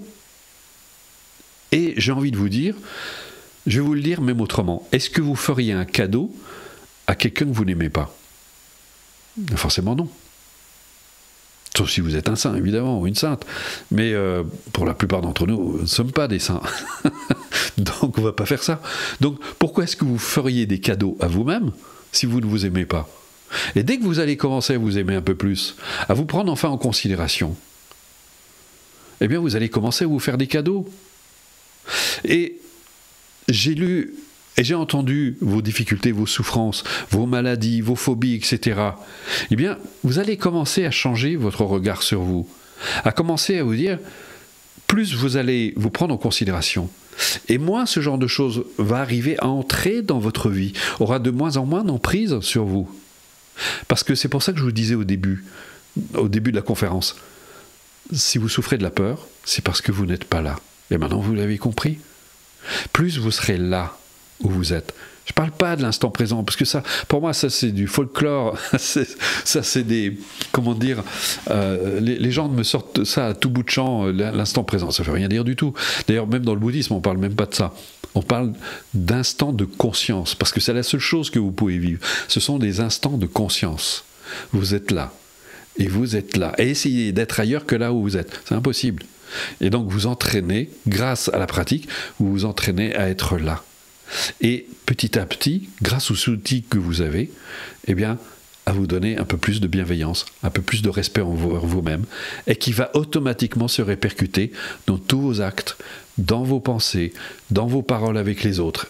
Et donc, ça va changer votre vie. Votre vie, elle va changer parce que vous commencez à mieux vous aimer. Et c'est pour ça que les gens me disent « mais ma vie a complètement changé ». Mais je dis « c'est pas votre vie qui a changé, c'est vous qui avez changé. Vous avez changé le regard sur vous, et donc forcément, vous entrez en relation avec d'autres personnes, avec d'autres circonstances. Alors ça ne vous épargnera pas des moments difficiles, mais vous aurez les outils pour le gérer. Vous aurez les outils pour être capable de transformer, comme disait Julius Evola, vous aurez les outils pour transformer le venin en remède. C'est ça que va vous apporter la démarche. Mais la question, et la grande question qui se pose pour vous maintenant, c'est est-ce que vous êtes prêt pour ça? Est-ce que vous êtes prêt à prendre votre vie en main, à prendre votre bonheur en main? Parce que c'est ça le problème, c'est que la plupart des gens, ils n'ont pas envie de faire l'effort. Les gens sont allergiques à l'effort. Donc ils veulent bien des résultats, mais à condition de ne rien faire. Mais c'est impossible. C'est comme si vous alliez voir quelqu'un pour, je ne sais pas, vous voulez apprendre l'anglais, vous lui dites, je veux apprendre l'anglais, mais je ne suis pas les leçons. C'est impossible. Donc la question c'est, est-ce que vous êtes prêt, écoutez bien ce que je vais vous dire, est-ce que vous êtes prêt à vous offrir un quart d'heure, 20 minutes de plaisir par jour pour que votre vie s'améliore? Vous avez bien dit 20 minutes de plaisir. Et vous savez ce qu'on me dit parfois? Mais j'ai pas le temps. En France, les Français, en moyenne, passent 5 heures hors profession, 5 heures devant l'écran, ordinateur et télévision compris. Ne me dites pas que vous n'avez pas un quart d'heure pour vous, ou 20 minutes, parce qu'il s'agit de vous, de votre bien-être. Les gens me disent, oui, mais j'ai pas le temps. Ils n'ont pas le temps. Et le prix? Ils me disent, oui, mais il faut payer les cours. Non, mais vous vous rendez compte, c'est 11,90 € la leçon. Et d'ailleurs, même, il y a des personnes qui disent, mais pourquoi tu fais si peu cher? C'est pas possible. Une formation comme ça, ça vaut 2 000 à 3 000 € pour 31 clés. C'est 9 mois de formation. 31 clés, c'est absolument fantastique. Vous vous rendez compte? 11,90 €, c'est complètement ridicule comme prix. Et les gens arrivent encore à me dire « Ah oui, mais j'ai pas les moyens. » Je me dis, attends, ils sont capables de s'acheter des ordinateurs, des téléphones, de dépenser de l'argent pour des tas de trucs, pour des super fringues, des machins, mais pour leur bonheur, ils n'ont pas 11,90 € à mettre par leçon. C'est quand même fantastique. Vous allez voir, je sais qu'il y a des gens, ils vont voir des relaxologues, des coachs, enfin peu importe. C'est combien la séance? 50 € minimum. 50 à 150 € à peu près la leçon. Multiplié par 31 leçons, donc 31 séances, faites le prix, vous voyez la différence. Les gens, c'est quand même extraordinaire. Donc la question c'est maintenant, est-ce que vous êtes prêts à vous faire ce cadeau? Est-ce que vous êtes prêts à vous donner les clés qui vont vous permettre et de vous faire plaisir tous les jours? Parce que ce ne sera que ça. Vous allez avoir des pépites. Alors comment ça va se passer? Je vais vous expliquer comment ça va se passer. Imaginons que vous avez envie de commencer. Vous pouvez commencer tout de suite ce soir. Vous commandez votre cours, qui vous coûte presque rien, 11,90 €, la leçon, donc vous multipliez par 31 leçons. Vous allez avoir accès à vos cours sur votre plateforme, votre espace client. Donc vous avez votre espace client et là vous allez commencer vos leçons. Vous allez recevoir une leçon par semaine. Entre chaque semaine qui sépare les cours, vous pratiquez. Dans chaque leçon, vous avez une ou plusieurs présentations audio, la présentation écrite qui va avec. Comme ça, vous pouvez soit écouter, soit lire. Et il y a beaucoup de personnes qui m'ont dit, quand je lis, je ne perçois pas du tout de la même façon que lorsque j'écoute. Et inversement. parce que les deux se complètent. Donc les deux sont très utiles, ne négligez pas l'un au détriment de l'autre. Et ensuite vous avez la pratique, vous faites la pratique, vous vous entraînez, donc un quart d'heure, 20 minutes de plaisir. Chaque leçon, ce sont des pépites. Il faut pendant un moment sortir des habitudes, parce que vous êtes... souvent on associe la formation aux contraintes, etc. Vous allez être dans le plaisir du début et la fin, même dans l'écoute des présentations. Ce sont des pépites, de l'enrichissement, c'est passionnant, vous n'arrêterez pas d'apprendre. Il y a des personnes qui m'ont dit, mais moi ça fait 5 fois que je recommence les 3 niveaux, chaque fois je redécouvre, j'apprends, j'arrête pas de m'enrichir, c'est absolument fantastique, c'est sans fin. J'ai l'impression que je pourrais faire 10 fois, 100 fois, j'apprendrai encore, parce que ce sont des choses complètement, universels, ce sont des fondamentaux qu'on retrouve et malheureusement qu'on ne trouve pas dans les pratiques. Aujourd'hui, vous faites un peu de pleine conscience, un peu de méditation, etc. Mais on ne vous enseigne pas tous ces fondamentaux. C'est très complet, c'est très riche. Et donc, vous allez écouter, vous mettez en application, vous pratiquez toute la semaine, puisqu'il s'agit d'entraîner votre esprit et de devenir autonome, parce qu'il ne s'agit pas de dépendre de qui que ce soit, de devenir autonome. Vous pratiquez toute la semaine, et la semaine suivante, vous allez avoir votre deuxième leçon. Et vous ne pourrez pas passer à la deuxième leçon tant que vous n'avez pas fait la première leçon, c'est voulu. Et même, on a fait mieux que ça, vous ne pouvez pas écouter l'audio suivant tant que vous n'avez pas écouté l'audio précédent. Pour des raisons de pédagogie. Parce que j'ai vu, il y a des personnes qui trichaient, ils vont aller fouiller par avant, puis après, ils ne savent plus où ils en sont. Donc, vous êtes suivis au fur et à mesure que vous avancez comme ça. Donc, vous pratiquez avec la pratique. Et comme ça, de leçon en leçon. Et en plus, cerise sur le gâteau, pour 11,90 €, je le répète, pour 11,90 € seulement, vous êtes accompagné. Vous avez toute une équipe qui va vous accompagner. Il y a Nathalie, d'ailleurs qui m'envoie vos questions. Nathalie, qui est entrée, ça fait maintenant 8 ans qu'elle pratique la méthode. C'est devenu ma femme, au passage. Il y a Loïc qui est derrière, lui il gère toute la technique, que vous rencontrez ceux qui viennent en stage. C'est lui qui fait toutes les vidéos, qui fait un travail absolument admirable. Et donc vous allez voir toutes ces personnes qui vont être là pour vous aider, pour vous accompagner au fur et à mesure que vous allez avancer. Mieux que ça, vous allez avoir un groupe de soutien. On a créé un groupe de soutien sur Facebook, où là, vous avez une communauté, pratiquement 6000 personnes, les anciens qui sont là, qui répondent, et on voit comme ils ont intégré la démarche, c'est absolument fantastique. Ils répondent avec une sagesse. Moi, je suis même surpris, j'ai même plus besoin d'intervenir parfois. Enfin, j'interviens régulièrement, mais j'ai à peine besoin d'intervenir parce que les réponses qu'ils font, on sent, c'est des personnes qui vont vraiment intégrer, qui ont vraiment intégré la pratique. Et donc, les nouveaux, quand ils arrivent, sont accueillis évidemment par la communauté. Moi, j'interviens, l'équipe intervient, et les anciens interviennent, répondent à vos questions, vous soutiennent, vous pouvez poser toutes les questions. Donc il y a toujours quelqu'un. Donc vous ne serez jamais seul. On vous accompagne du début à la fin. Et ce qui est fantastique en plus, c'est que sur ce groupe de soutien, l'avantage, c'est que les personnes font des témoignages de leur transformation, de leurs expériences. Et chaque fois, les personnes me disent, mais ça me redonne du courage parce que voilà, je passe par une période difficile, j'ai un peu plus de mal, j'ai un peu décroché avec la pratique. Et là, je vois le témoignage et hop, ça y est, je m'y remets, je reprends les choses en main et c'est reparti pour un tour. Donc comme ça, vous ne vous sentez jamais seul. Vous avez des amis avec vous qui sont là pour vous aider. Donc c'est une aventure qui vous attend. Et en complément, plus tard, si vous souhaitez, vous pourrez venir participer à un stage, faire une expérience en présentiel, si vous le souhaitez, puisque maintenant on ne les fait plus. Avant on faisait les stages publics, maintenant on les réserve uniquement aux personnes qui suivent les cours, parce qu'on a vu que c'était autrement plus bénéfique. Les personnes qui suivent nos cours et qui suivent les stages, mais quand ils viennent en stage, c'est juste fantastique. C'est un cadeau qu'ils se font, et c'est un cadeau qu'ils nous font, c'est absolument génial. Donc vous voyez, alors je vais vous laisser avec une petite vidéo qui va vous récapituler tout ça. Donc je vais laisser Loïc la mettre. Une formation pour toutes celles et ceux qui veulent prendre leur destin en main et enrichir leur vie. 31 clés, 31 rendez-vous hebdomadaires et quotidiens vécus dans le plaisir. Des centaines d'enseignements plus riches les uns que les autres. 31 pratiques qui vous rendront autonome et libre, capables d'utiliser pleinement votre potentiel pour vous libérer de vos obstacles personnels et réalisez vos aspirations.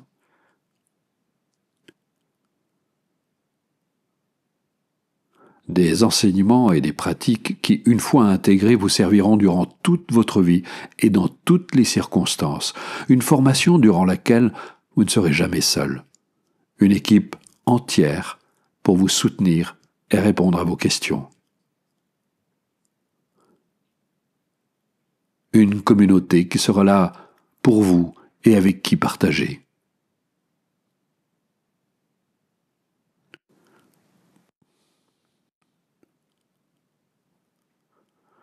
Une formation complète pour seulement 31 € par leçon. Mais, si vous commandez sous 24 heures,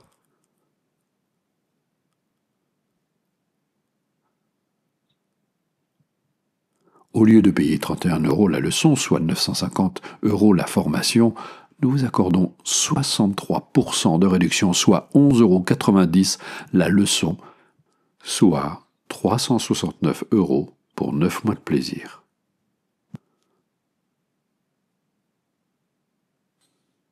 Mais ce n'est pas tout. Si vous commandez avant 24 heures, voici ce que vous recevez en plus.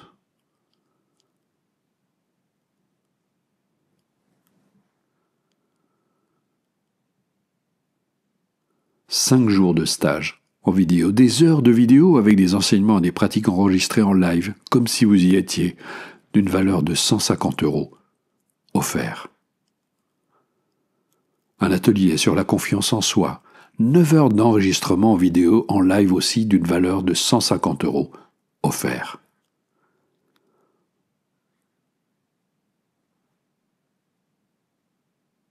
Chaque mois, des extraits de stages, d'ateliers, de séminaires, d'une valeur de 95 € offerts aussi.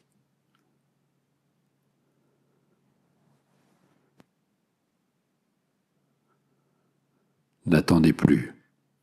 Rendez-vous sur coursbruno.fr avant 24 heures et commencez à voir dès maintenant votre vie s'améliorer. Voilà, coursbruno.fr pour accéder directement à la page. Et ce que vous réalisez, tout ce que vous recevez pour 11,90 € la leçon. Vous savez pourquoi je fais ça ? Parce qu'on m'a toujours dit mais pourquoi tu demandes si peu cher? Enfin, c'est aujourd'hui les formations, il n'y a personne qui fait ça, mais je dis mon but ici, si je suis là avec vous, c'est parce que je veux qu'il y ait davantage de personnes qui aient accès à cette connaissance. Ce sont des outils, mais extraordinairement précieux. Je n'arrête pas de voir des gens qui changent leur vie.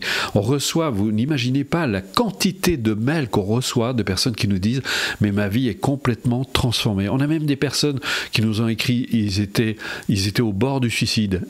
Il y en a qui avaient fait même une tentative. Ils ont dit, mais vous m'avez sauvé la vie. Mais je leur dis, mais c'est pas moi qui vous ai sauvé la vie. C'est parce que vous avez mis en application ces pratiques et que vous avez commencé à regarder les choses autrement. Je voudrais compléter tous les propos que je vous ai donnés.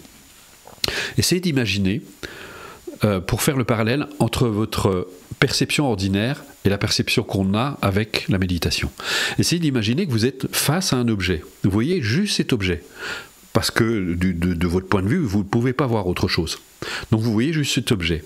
Donc vous comprenez que votre comportement, votre attitude, votre façon d'être va être conditionné par la perception que vous avez. Parce que vous voyez juste cet objet. Alors essayez d'imaginer, justement par la méditation, c'est comme si vous vous mettiez au-dessus de l'objet. Et qu'est-ce qui se passe? C'est que vous voyez non seulement l'objet, mais vous voyez tout ce qui est derrière, mais que vous ne voyez pas jusque-là. Vous n'aviez pas vu jusque-là. Parce que vous n'étiez pas... La position vous empêchait de voir ce qu'il y avait derrière. Et là, vous voyez tout ce qu'il y a derrière. Donc, qu'est-ce qui se passe? Votre comportement change complètement. Vous ne pouvez plus agir de la même façon, parce que votre conscience commence à prendre en considération d'autres aspects qui échappaient jusque-là à votre conscience. Donc, ça change tout. Eh bien, c'est exactement ce que vous allez faire avec la pratique. Votre perception en état ordinaire est réduite par la conscience que vous avez de la situation, de votre vie. Mais c'est même pas que ça, c'est que, rappelez-vous l'histoire des nuages et du bleu du ciel. Vous, votre conscience, elle est fixée sur les nuages. Et vous ne voyez pas le bleu du ciel. Autrement dit, vos pensées, vos émotions. Et vous pensez que ce sont vos pensées, vos émotions qui vous définissent. Mais non. Et là, l'objectif, c'est que vous allez pouvoir prendre conscience de votre vraie nature, cette dimension absolument extraordinaire. Et ça change tout, même le rapport à la mort. Ça va complètement changer. Vous êtes à l'aise avec le fait de savoir que vous êtes juste de passage, et ça apporte une décontraction absolument incroyable. Votre vie change à tous les niveaux. Et comme vous savez que vous n'êtes que de passage, eh bien vous ne gâchez pas cette précieuse vie. Votre vie commence à vous donner un peu plus de ce caractère précieux à votre vie. Vous commencez à lui reconnaître sa valeur. Et comme je disais tout à l'heure, eh bien vous commencez à vous faire des cadeaux, parce que vous commencez à avoir un peu plus d'amour pour vous-même. Et la question aujourd'hui, c'est, est-ce que vous allez vous faire ce cadeau? Est-ce que vous allez vous donner ces outils pour enfin vous libérer? Maintenant, la question vous appartient. Allez-vous faire ce cadeau? Alors, il y a juste une chose que j'ai oublié de vous dire, c'est qu'il y a un autre cadeau qu'on vous fait, parce que je ne sais pas si vous avez vu tous les cadeaux qu'on vous fait. 5 jours de stage en vidéo, c'est juste incroyable. Et tout le reste. Et là, regardez, on vous offre en plus une appli. Elle est gratuite, vous ne payez rien. Nous, je peux vous assurer, elle nous a coûté bonbon. Hein. Mais là, vous allez avoir en plus plein de gratuits en plus. Regardez, la 3e colonne en partant de la gauche. Là, vous avez tous vos cours, présentation écrite, audio, etc. Et à côté de ça, vous avez les méditations collectives, les balades de Bruno, vous avez plein de compléments gratuits qui vont très avantageusement compléter vos cours. Donc là, on peut vous dire que c'est l'abondance complète. Donc voilà, on peut la retirer. Vous aurez juste à la télécharger. Vous tapez, je crois, méditer avec Bruno Lallemand sur Apple Store ou Google Play. Et puis là, vous pouvez la télécharger. Et les cours apparaîtront évidemment dès que vous les aurez payés dessus. Et donc voilà. Maintenant, à vous de voir. Je vais vous laisser avec quelques personnes, c'est très court, c'est une petite vidéo, des personnes qui ont eu envie de vous dire un petit mot. On leur a demandé, ils se sont mis devant la caméra, vous allez les écouter, vous verrez. Parce que, j'ai oublié de vous dire, mais aujourd'hui, on est suivi aussi par des médecins, par des scientifiques. Docteur Cyril Azif-Thomas, que vous allez voir d'ailleurs dans la vidéo qui apparaît, c'est pas n'importe qui, il est membre du comité éthique des hôpitaux français, et il a décidé de témoigner, il est venu en stage, il a suivi nos cours. Je suis en train de voir que ma batterie est presque vide, j'espère que ça va pas couper avant, donc si Nathalie, il faudrait que tu m'emmènes le chargeur, sinon je vais disparaître d'un seul coup, comme les nuages, hop, et donc voilà, je vais vous laisser avec ces témoignages, vous verrez, ils sont fantastiques, et j'espère que vous ferez partie des cours. À bientôt, passez une bonne soirée, et merci. Ça a changé toutes mes journées. C'est une véritable démarche vers soi, vers l'amour et vers le bonheur. C'est un pur bonheur, ça n'a pas de prix, je crois. C'est vraiment du bonheur d'amener ça dans son quotidien. Ça nous met la vie en éveil, ça nous met la vie en joie. Je trouve ça génial en fait. On ne s'attend pas à ce que ça soit si simple d'être heureux. C'est comme une intensité, c'est comme un pétillement intérieur. C'est le bonheur de 7 à 77 ans, hein, au sens large. Et c'est ça le bonheur, quoi. Il nous montre le bonheur, c'est simple. On ne soupçonne même pas la portée. On va bien plus loin que ce qu'on croit aller chercher. Impressionnant et magique, je dirais. Je suis émue de toucher ça, de contacter ça. Métamorphosée, quelque part. Ça m'a bluffé. Carrément, ça m'a bluffé. Du bonheur. Un cadeau que je me suis fait et sincèrement, je regrette pas du tout. Quelque chose qui vous change la vie, c'est tout. Il n'y a qu'à appliquer, quoi, voilà. J'ai trouvé ça très intéressant et encore une fois concret. Et si vous ne connaissez pas, foncez. Ça va changer votre vie. C'est vraiment un beau cadeau pour soi-même. Lancez-vous, le cadeau que vous pouvez vous faire dans votre vie. N'hésitez pas et allez-y, foncez.